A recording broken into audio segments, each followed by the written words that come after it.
And so this story, I tell this story because everybody has their own story. Everybody has their own ways in which life itself is attempting and in the process of holding up a mirror to ourselves, of squeezing us in a manner of speaking, of squeezing the conditioned self out of us, of squeezing the holding and grasping and pushing and pulling, of squeezing the beliefs and the ideas and the concepts and the self-images. If we're really willing to look and see, we'll see that life itself is always in the process of waking us up. But if we are not in harmony with it, if we're not in agreement with it, if we're actually working at opposite ends to it, then it's a very rough ride indeed, as some of my own life can attest to, and probably those who hear these teachings can attest to. When we're not in harmony with what life is trying to show us, when we're not willing to see what it's trying to show us, life will just at some point have to keep ramping up its intensity until we're willing to see what we need to see. So life itself is in many ways our greatest ally. It's almost a spiritual cliche when spiritual teachers say life is your greatest teacher, and students nod as if they know what that means. But we can only know what it really means when we've really been through it, when we really allowed ourselves to really have life hold a mirror up to ourselves so we can see ourselves clearly. Those who think that awakening and enlightenment just comes because you have a wonderful experience are deluding themselves.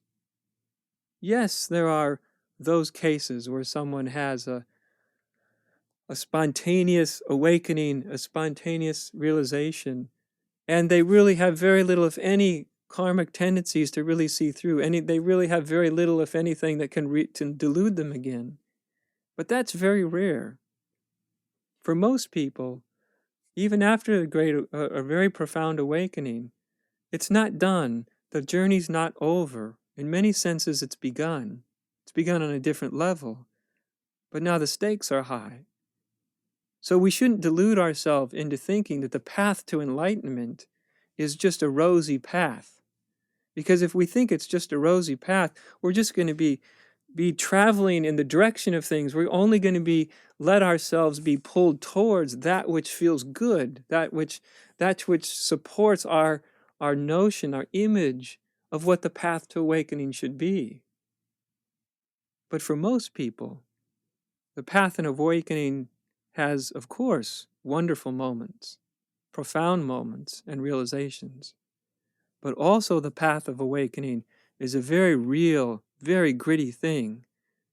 It's not what most people sign up for when they say they want to be awakened. The truth of the matter is, most people who say they want awakening, they don't actually want to awaken. They want their version of awakening. What they really want is to be able to dream better, to have their dream feel really, really good, and to be really, really happy in their dream state. And that's okay if that's as far as we've evolved. But the real sincere impulse towards awakening and enlightenment is something that goes far, far beyond the desire to make our dream state better. It's that which is willing to open itself to, subject itself to anything and everything that's going to wake us up. When we have that internal willingness, that internal prayer that really and truly wishes for anything and everything we may need in order to come to a full awakening, no matter what it is, no matter if it's wonderful or terrible.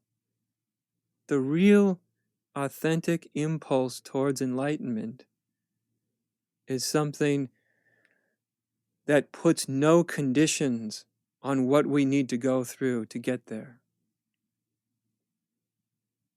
And when you feel this, it's a bit frightening, because when you feel this, you know it's real. You have a sense when you've really taken off the conditions, when you've really let yourself let go of how you want your own awakening to go and what you want the journey to be like. It's frightening because you've let go of your illusion of control. And so I don't want to set up yet another idea that awakening has to be difficult. Of course, this itself is an illusion, is an image. Awakening itself need not be difficult.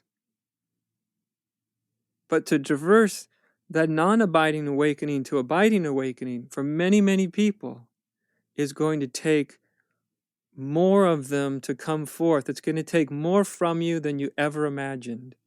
You're going to have to be willing to see and look at yourself and encounter more reality than you could ever imagine.